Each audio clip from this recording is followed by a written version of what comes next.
What are your impressions really of this Department of Government Efficiency?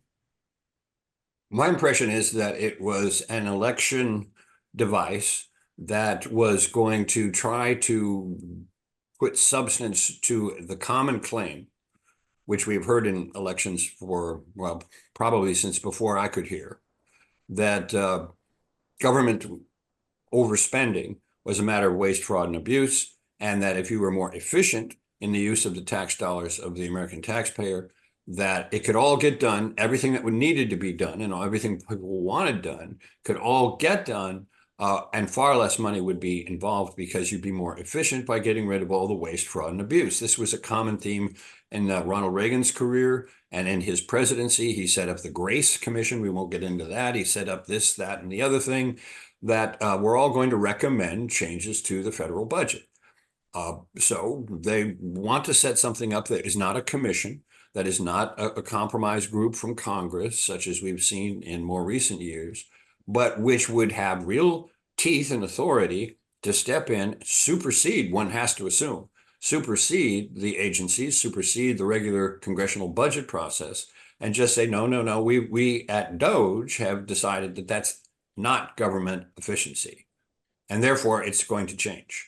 And then essentially give orders to the rest of the government, executive branch agencies, and the legislative powers that be, that as we read the Constitution, at least, I think the three of us do have the power of the purse.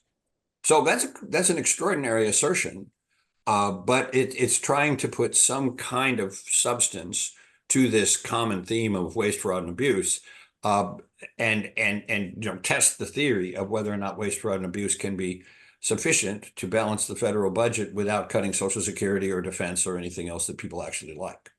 Yeah, some of the early estimates, I mean, the presumed director of this, Elon Musk, has on the campaign trail threw out, saving $2 trillion. And he was talking about a 1 year savings. A lot of people thought, well, maybe he's talking about 10 years. And no, the specific question he had been asked is how much of the $6 trillion, $6.5 trillion spending could you cut? And he said 2 trillion.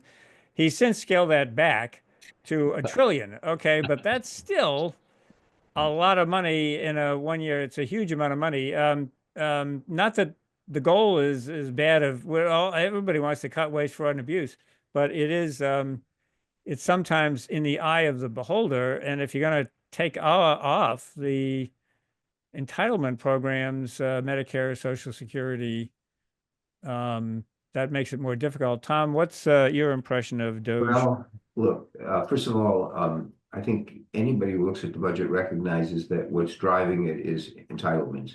It's Social Security, Medicare, Medicaid, largely healthcare costs, healthcare inflation, and the retirement of the baby boomer generation. This administration has said they will not cut Medicare, they will not cut Social Security. They're going to be increasing defense. They have to pay interest on the debt or we default. So all that essentially leaves is non-defense discretionary spending, which is everything that funds the government other than the Pentagon. They could shut everything down. They could eliminate non-defense discretionary spending completely, and they would save less than $1 trillion. And the other thing is, of course, there's waste, fraud, and abuse, and government has to work very hard in Congress to eliminate it. But, I worked for the Simpson-Bowles Commission, and I worked for the Super Committee, which wasn't so super. One person's view of waste, fraud, and abuse is another person's critical services. So it's not going to be easy. And the DOGE does not have statutory authority. And so how they're going to impose this without the approval of Congress is really going to be quite fascinating.